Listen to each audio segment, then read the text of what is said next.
So I'm here with our wonderful conducting fellow, Stephan Fillare, in advance of the John Williams concert that we're going to be doing. And I thought it might be fun for us to talk a little bit about the role John Williams has played in our lives. Let's start with you, Stephan. Can you tell us about the first time that you came in contact with his music?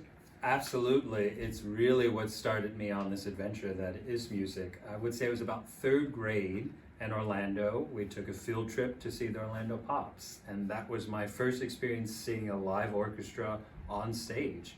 And it was just, I was blown away at what a live orchestra sounds like and hearing music that I knew only from films live and in the flesh, and particularly the music of Star Wars. And I kid you not, I remember going home that day, deciding two things. I wanted to be a musician, and taking the metal antenna off of my remote control car and making a little baton.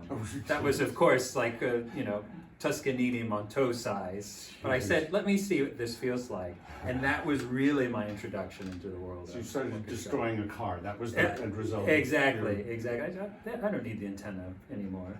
So you mentioned Star Wars. That was my first exposure, and this is of course going to date me, but I remember seeing it when it first came out in the movie theaters in 1977 when I was 14, it made a tremendous impression on me. I think for all the same reasons. So what are some of the things that appeal to you then and appeal to you now about his music? There's something that is just so great about it, whether it's, I don't want to get too technical, but knowing he uses themes so well, so that as soon as you hear, for instance, you know exactly what's about to happen and what's lurking in the shallows. And there are very few composers, I feel, throughout the time of music that do that as well as John Williams. You only need a little sniff and you know what's about to happen. Yeah, it's an uncanny ability to use the language and syntax of all of the classical music that he was steeped in, and just know exactly how to use the right notes to convey the subtext of the film. Yeah. So as you say, two notes, that's Jaws, and it's terrifying. Absolutely. Something foreboding about it, and it's so different seeing it in person and hearing it in person. Right. There's 3D when it comes to music. It is a physical experience, being in a concert hall, sitting and having sound come towards you, that I think some people tend to forget.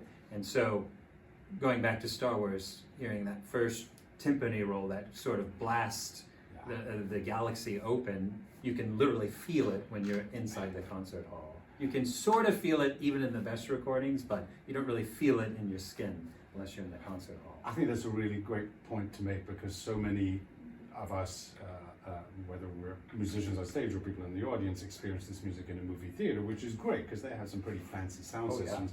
But even then, for me, there's just absolutely no substitute for the live action version. Absolutely. Is there one particular piece, other than the piece that you're conducting, a piece that you're looking forward to in the program? This is, I was going to say a rare moment, but it's not. There's no piece I'm looking forward to more than the other. I see John Williams, and I know I'm going to treat for all of them, even the ones I'm less familiar with. Escapades I'm probably most excited about, because it's John Williams, but in a format maybe we're not so accustomed to, which is sort of a concerto for saxophone and orchestra, which is, I think, very unique. I agree, and actually that is the most fascinating piece for me on the program as well. It's taken from Catch Me If You Can, which is one of my absolute favorite John Williams scores, because it shows the range of his versatility. Yeah. We have to remember the jazz background that he had, and he just, it's just so super sophisticated and just cool, as cool as Leonardo DiCaprio at his coolest. And that takes some too. Yeah, very true. Well, it's going to be so much fun, and I know that we're both looking forward to it. Absolutely. I'm brimming with excitement. So we look forward to seeing you there. Yeah, we'll see you there.